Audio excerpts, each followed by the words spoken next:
in Hong Kong and I am in the City Flyer bus which leaves the airport to Causeway Bay, and I guess this is the cheapest way to get from the airport to the location in downtown.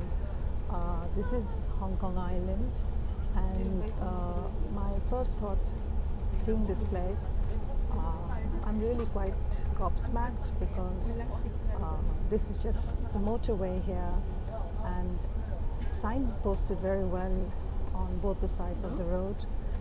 Traffic is also going on a smooth speed, and you can see on the left basically the sea.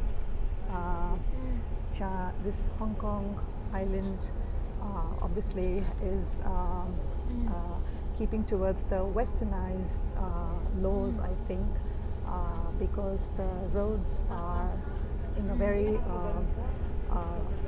modern and very westernized way of signposting, and you can see the lanes are there, and the keep left signs are also there, and basically it's really a very nice and clean motorway, and the cars and the traffic is also moving in a consistent manner, and there is no kind of rash driving, I suppose, because the laws are very strict here, and basically I suppose nobody wants to break the laws because fines are very strict. I am here now in the City Flyer bus, and there is a sign here which says there is a 1,500 Hong Kong dollars fine for littering the place. So that is really good because it's a very strict law in place for any kind of litter, and I can see it on the roads as well. So we are wearing our seat belts in the bus as well, and it's just going very smoothly. They have areas cordoned off for emergency car breakdown vehicles as well, and here there is a sign coming up, and the exit signs are also there. And the thing is that the way the city, islands are of so many different types. I mean, it just depends on the natural beauty of the place where you are and how the island shapes up. It is a natural thing, On my right, there are cliffs which are quite, they're quite deep, and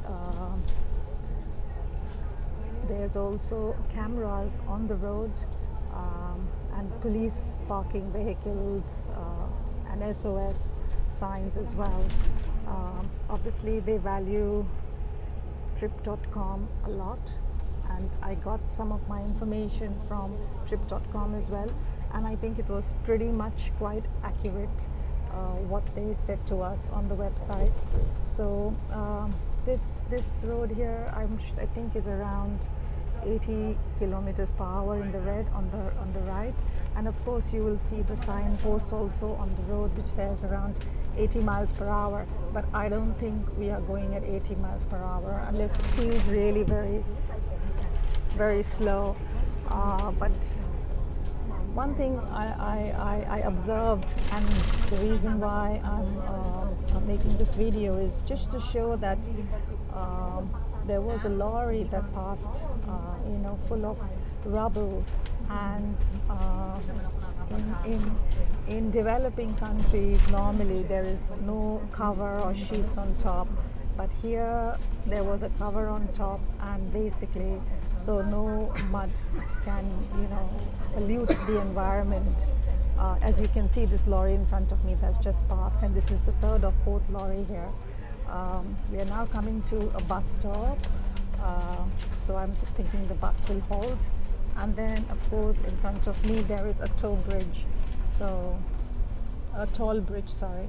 So That's where a lot of vehicles are crossing in the front, uh, and there is an e-payment service in place there. So it's pretty much like United Kingdom, the way the island is set up.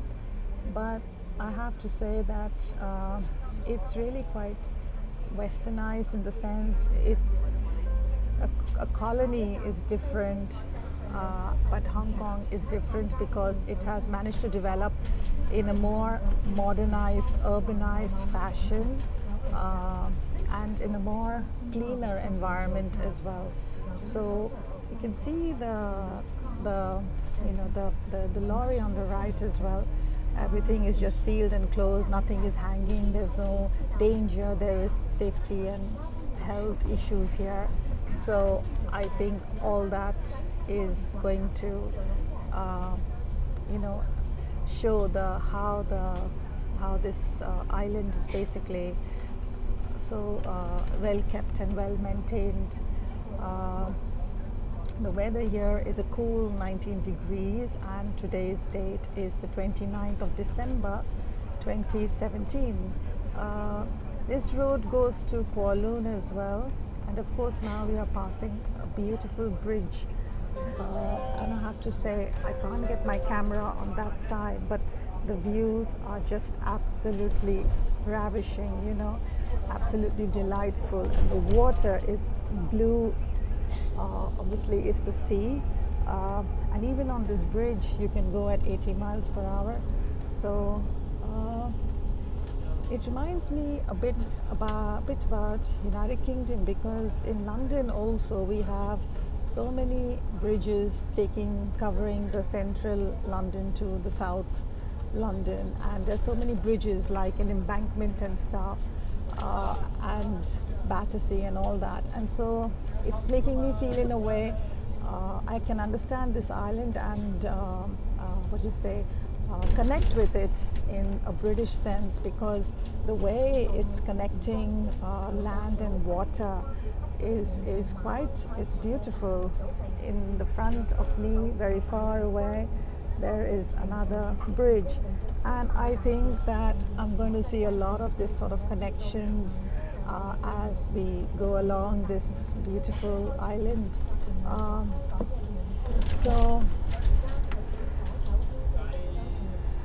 this is there is roadworks going on, and on my left there were signs driving signs in English, and even the signposting is pretty much UK. Obviously there's Chinese on the boards for the directions, but this road is taking us to Kowloon, Sharton and Hong Kong. See those men working there on the left, which we just passed, and see these lorries parked for the workmen and nicely cordoned off and signposted as well, so there is no hazardous driving as such. So this kind of stuff is pretty impressive, I have to say. There is no open-ended things which make health and safety standards very low in certain parts of the world. I reckon over here the laws are pretty much strict, and they have maintained that way of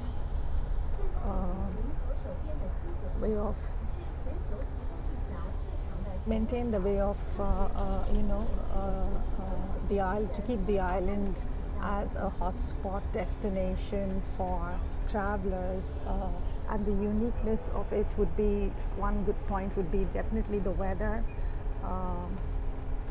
And we are just passing through now. So this is a little tour about, you can see the cliffs at the backdrop, and then the sea as well. So it's all pretty signposted. I mean, the vehicles which can go through these bridges, which categories they are in, 1, 2, 5 and stuff like that, whether you want to get off at the exits, it's all well signposted. But the day is beautiful today, and it's a lovely 19 degrees here, so it's not really very cold, but also it's nice and sunny at the same time, and it makes driving much more pleasant under these conditions. So that's how it is at the moment, and basically this was just to give a sense of the motorway and highway improvements in Hong Kong. I am not able to compare to the past because this is my first trip, but on my first trip I've realized how modernized and how sensibly planned this city is.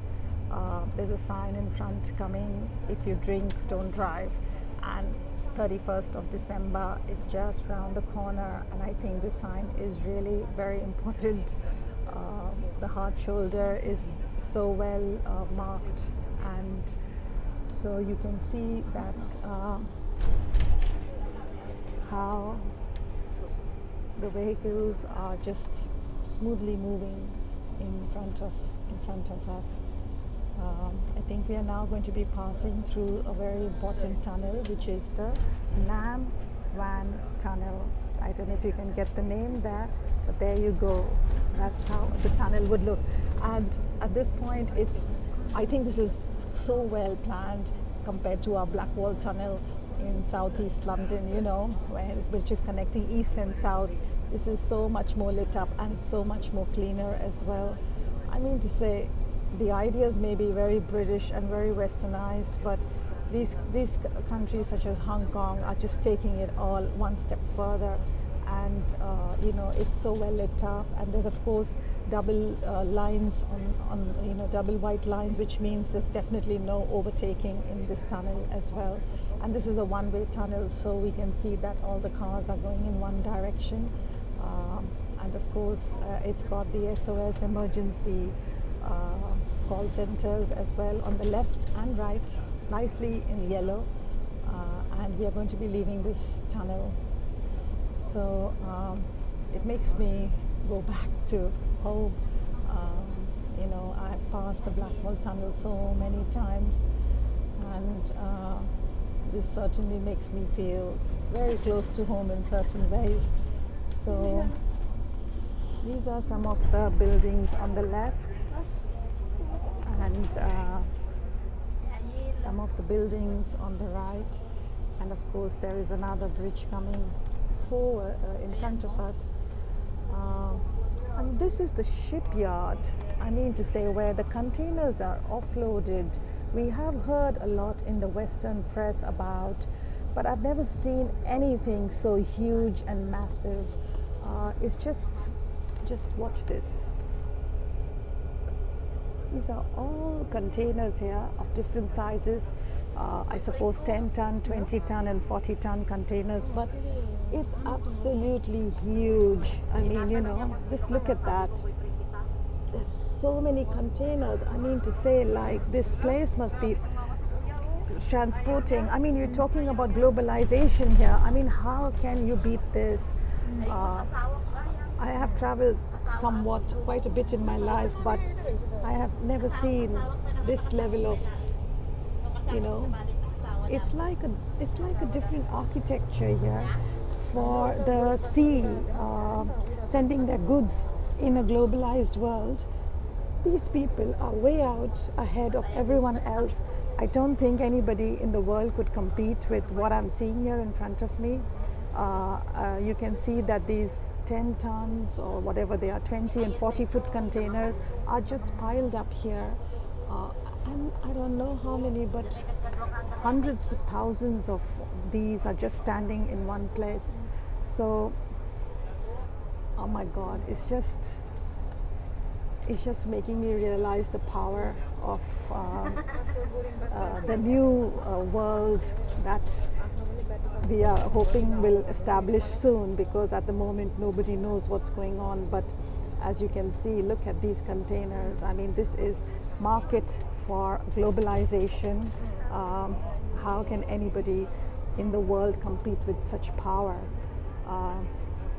And I suppose one of the reasons why, which we never hear in the Western press, about Chinese, having military base in the China Sea.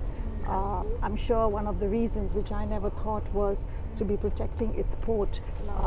This is just mind-blowing. I mean to say, I really didn't expect to see this level of freight to this level. I mean, it's just, you see architectural buildings in front of you. See how the landscape just changes now from that, what we just saw, to high-rise buildings that are coming up in the front as we are driving in this vehicle. It's just absolutely astounding. I mean, they have these tall buildings in front of me, and then you have all these containers. I mean to say, this kind of trade that China must be doing with the world is absolutely unbeatable. It's really hard to compete with this global market. I mean to say, we don't even realize when we speak about globalization in this respect, how the sea is becoming such an important part of Chinese development, and is capturing the entire globalized world through the sea, and is something which is not explained properly in the press, especially the Western UK press. I mean, they always talk and tell us when they're reporting, but what I'm seeing here is just absolutely, just look at these buildings. I mean, this is just off the motorway as well. So that has been a little bit tour with what is going on here in Hong Kong. And I haven't had a chance to, of course, interview anyone, but I'm sure anyone can put two and two together here. It's not rocket science. I mean, no one's going to have so many containers for, if they don't have that level of logistics for freight.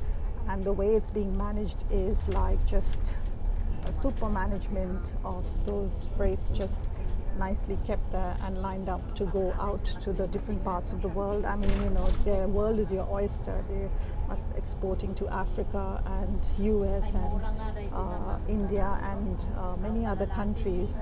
So that is what is going on. So I'm just going to turn this video off because you had some sort of feel of what's going on in this new era of Hong Kong, and how its landscape is changing here. So thank you very much, and if you'd like this video, then do please press the like button. Bye bye for now.